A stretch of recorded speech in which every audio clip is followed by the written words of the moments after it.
Hello বন্ধুরা, কেমন আছেন? আশা করি সবাই ভালো আছেন। বন্ধুরা, ভোটের রেজাল্টের আগে সন্দেশখালী নিয়ে বড় সিদ্ধান্ত শনিবারই, ঘটনাতেই ঘুরল মোড়। বন্ধুরা, শনিবার লোকসভা ভোটের শেষ দেওয়ার ভোটে চরম উত্তেজনা তৈরি হয় বসিরহাটের সন্দেশখালীতে। বিজেপি কর্মীকে মেরে মাথা ফাটিয়ে দেওয়ার কেন্দ্র করে দফায় দফায় পুলিশের সঙ্গে সংঘর্ষে জড়ান গ্রামবাসীরা। পুলিশ এবং কেন্দ্রীয় বাহিনীকে লক্ষ্য করে ছোড়া হয় ইট পাথর, পাল্টা লাঠি দিয়ে তেড়ে গেল বাহিনীও। গ্রেপ্তার হওয়া বিজেপি কর্মীদের মুক্তির দাবিতে বাসন্তী হাইওয়ে অবরোধ করেন বিক্ষোভকারীরা। ঘটনাস্থলে পৌঁছান বসিরহাটে বিজেপি প্রার্থী রেখা পাত্র।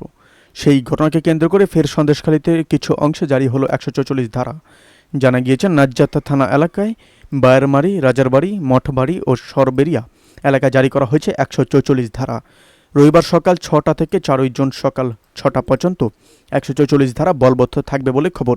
এদিকে সন্দেশখালী 2 নম্বর বয়ামবাড়ি, রাজবাড়ি, চুচুড়ো এলাকায় 7ম দফায় ভোটের দিন দফায় দফায় গণ্ডগোল, মারধর, ভাঙচুর, রাস্তা অবরোধ হয়। সেই ঘটনায় নাজসাত থানা পুলিশ 5 জনকে আটক করেছিল, কিন্তু আটক ব্যক্তিদেরকে ছাড়তে হবে এই দাবিতে নতুন করে ফের বসন্তী হাইওয়ে অবরোধ করে। কখনো রাজবাড়ি ফাঁড়ির সামনে বিক্ষোভ দেখান বিজেপি কর্মী সমর্থক এবং বসিরহাটের বিজেপি প্রার্থী রেখা পাত্র। সেই 5 জনকেই গ্রেফতার করে পুলিশ। রবিবার তাদের বসিরহাট আদালতে তোলা হবে। 7ম দফার নির্বাচনে প্রথম থেকেই নজরে ছিল গত কয়েক মাস ধরে উত্তপ্ত হয়ে থাকা সন্দেশখালী। শান্তিপূর্ণ ভোটের জন্য সেখানে পর্যাপ্ত বাহিনীও রেখেছিল নির্বাচন কমিশন। তা সত্ত্বেও শনিবার দুপুরের পর থেকে উত্তপ্ত হয়ে ওঠে সন্দেশখালী বোয়েমবাড়ি এলাকা। অভিযোগ, চঞ্চল খাটুয়া নামে এক বিজেপি কর্মী ভোট দিতে যাওয়ার সময় তৃণমূল কর্মীদের বুথ দখল করতে দেখে প্রতিবাদ করেন। তখনই তাকে মারধর করে মাথা ফাটিয়ে দেওয়া হয়। এই খবর ছড়িয়ে পড়তে এই এলাকায় জড়ো হতে থাকেন বিজেপির কর্মী সমর্থকরা। খবর পেয়ে ঘটনাস্থলে পৌঁছায় পুলিশ এবং কেন্দ্রীয় বাহিনী। তাদেরকে ঘিরেও শুরু হয় জোর বিক্ষোভ। পুলিশ এবং কেন্দ্রীয় বাহিনীর জওয়ানদের লক্ষ্য করে ইট ছুড়তে থাকেন বিক্ষোভকারীরা। পাল্টা তেড়ে যায় বাহিনীও। বেশ কয়েকজন বিজেপি কর্মী সমর্থকও গ্রেপ্তার করা হয়। এদিকে 17টি আসনে জিতে গেল বিজেপি। অকাল দিল আওয়াতে মাতলেন কর্মী সমর্থকরা।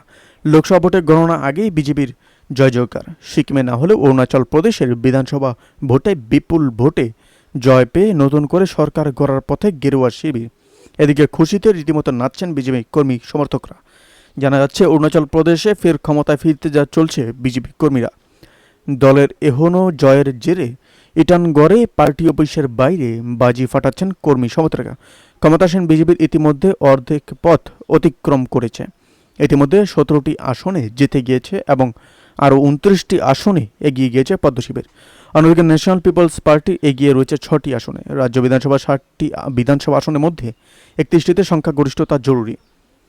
এদিকে গত 19 এপ্রিল প্রথম দফার নির্বাচনের দিনেই অরুণাচলের ভোট গ্রহণ হয়। এরপরেই আজ রবিবার ছুটির দিন সকাল 6টা থেকে ভোট গণনা শুরু হয়। এদিকে কিছু সময় এগোতেই ছবিটা পরিষ্কার হয়ে যায়।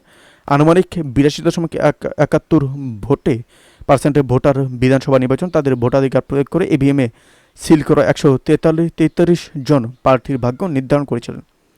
বন্ধুরা, এই আপডেট প্রসঙ্গে আপনাদের কি মতামত অবশ্যই আমাদের কমেন্ট করে জানাতে ভুলবেন না। ভালো থাকবেন, সুস্থ থাকবেন। ধন্যবাদ। দেখা হচ্ছে নতুন একটি ভিডিওতে।